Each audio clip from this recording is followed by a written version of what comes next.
A veces hay ciertas miradas puestas sobre gestualidades, pero también sobre militancias puntuales, que creo que, yo no sé hasta qué medida influyen, te lo digo, pero a veces una piensa que hay como una especie de caldo de cultivo con algunas cosas. Digo, como dice el comunicado del Departamento de Humanidades, digo, tengo...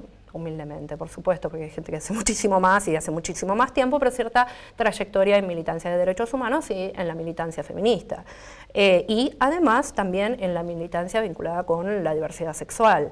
Entonces, yo creo que eso, digo, puede influir en algunas miradas que no estarían aceptando del todo nuevamente estos principios democráticos que yo sostengo todo el tiempo en el aula, con mis aciertos y mis errores, por supuesto, pero digo, me parece que hay como un sector de la sociedad, lamentablemente, que todavía no entendió que hay un montón de cuestiones, un montón de derechos que se han conquistado de una manera muy ardua y, digamos, pareciera que quisieran volver atrás, atrás o al fondo o abajo o que ni te vean. Entonces, digamos, yo creo, podría decir, que hay como una especie de mala predisposición hacia ciertas situaciones, ¿sí? Además, también, yo creo que en algunas escuelas a veces lo que sucede, no lo afirmo, digo, en el 100% de los casos, por supuesto, es esta cuestión de tomar a la docente como una especie de empleada y no con, digamos, como tu subordinada, quiero decir, que con quien no vas a tener un diálogo. Si sos, no sé, la directora, le puedes decir, no, esto no lo haces, y esto por supuesto que no es así. En vez de entendernos a quienes trabajamos en educación, en todos los ámbitos de educación, en todos los niveles y en cada uno de los roles, en vez de entendernos como una profesional. Y eso tiene, quizás, vaya a saber una, que ver, andas a ver con esto que vos decís, digo, se nos tiene que tratar como profesionales, no sé... ¿Resultará raro que uno tenga rasta? ¿Le resultará raro que una sea militante de derechos humanos? No sé, ¿viste? Helen, con tus alumnas, ¿cómo te llevas? ¿Cómo fue siempre la relación durante todos estos años de docencia? Mira, a mí me encanta dar clases, amo profundamente dar clases. Para mí es una cosa que disfruto inmensamente. A veces llega antes, a veces llega después, porque no vas a transmitir esa pasión por ósmosis, obviamente. Entonces, obviamente, vas a tener una relación medio heterogénea, pero en general es excelente la relación que tengo, es muy buena.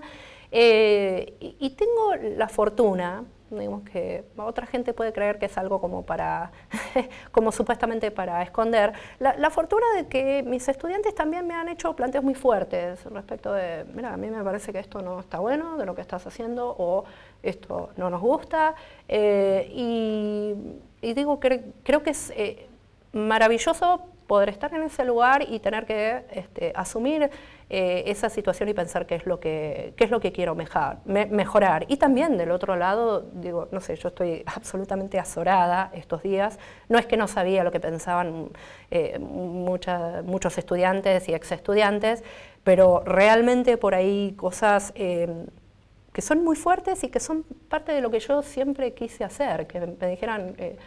gracias a Helen, yo puedo empezar a tener un poquito de pensamiento crítico. Obviamente no será solamente gracias a mí, no, digo, sí, no es que venís a rogarte ese lugar, pero digamos, en este momento debe servir muchísimo. Sí, ¿no? Yo creo que además que me elogien eso, digamos, a mí me parece fundamental, digamos, la cuestión de la posibilidad de aportar pensamiento crítico, de poder dar una mirada de la literatura que torsione ciertas lecturas hegemónicas, poder haber sido una influencia en algunas cosas, y que se manifiesten de una manera tan maravillosa. Yo no esperaba tanto. O sea, algo que vos cuando empezó a surgir todo esto y vos querías dejar pasar un poco el tiempo, dijiste, yo no quiero que nadie salga a defenderme, yo quiero un tratamiento ecuánime, sí, para que quienes no salgan perjudicados en esto sean mis estudiantes. Claro.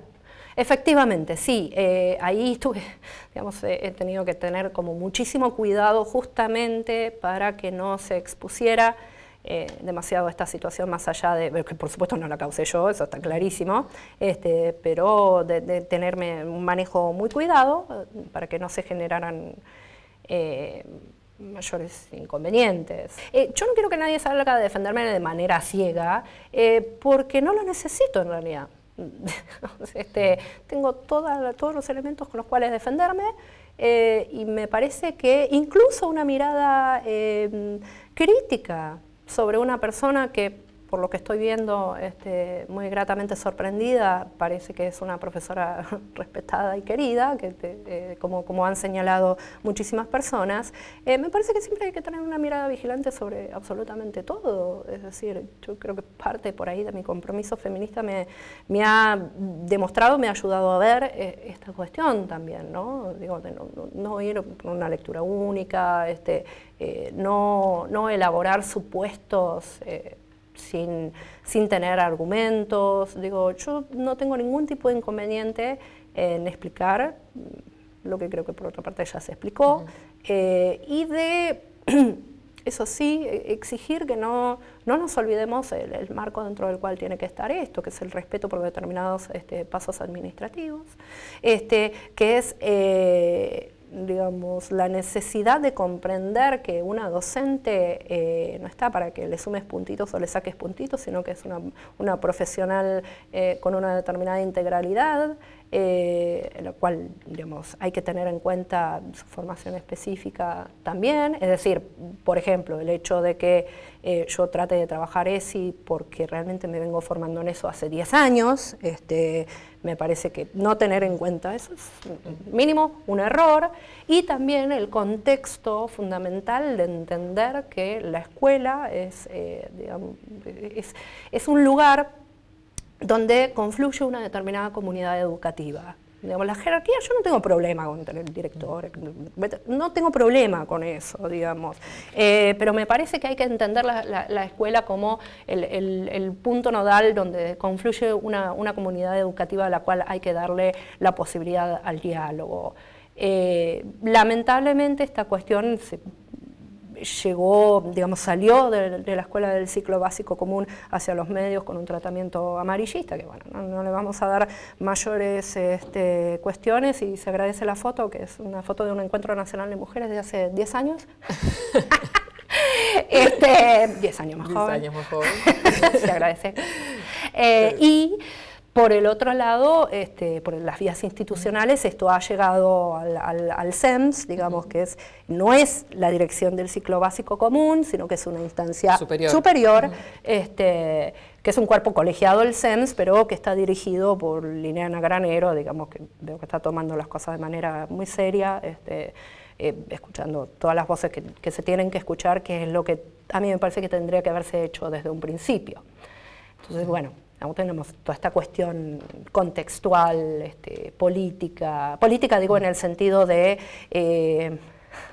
estaba explicando hace unos días cuando estaba dando clases este concepto de la política, que es, digamos, cualquier opinión que una tenga sobre los asuntos públicos es una opinión política.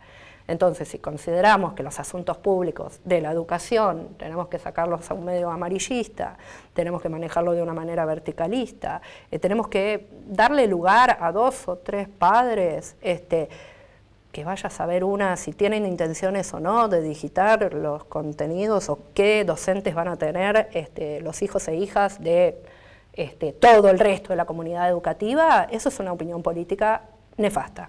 Digamos, si vamos a entender...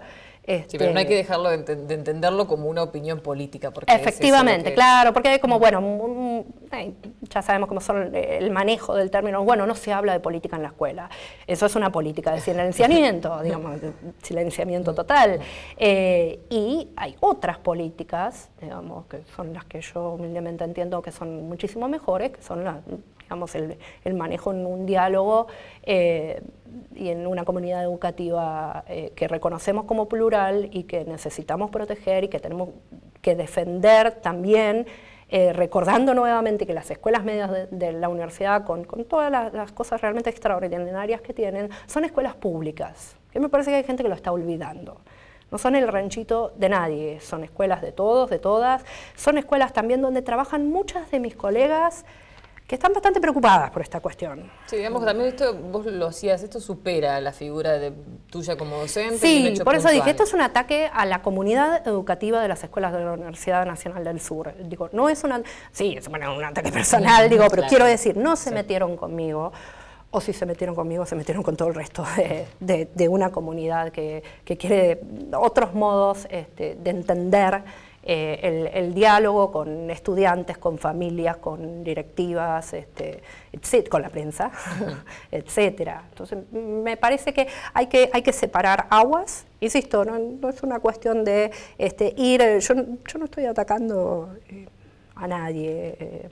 Me parece que estoy defendiendo mi lugar como docente, mis derechos como trabajadora docente, reconociendo, digamos, los temitas de clase que atraviesan toda esta temática, los temitas de género que atraviesan toda esta cuestión, porque siempre hay una gran resistencia a trabajar los derechos de las mujeres y de las identidades disidentes. Hay una gran resistencia, o por lo menos una muy poca comprensión, vamos a ser amables con eso.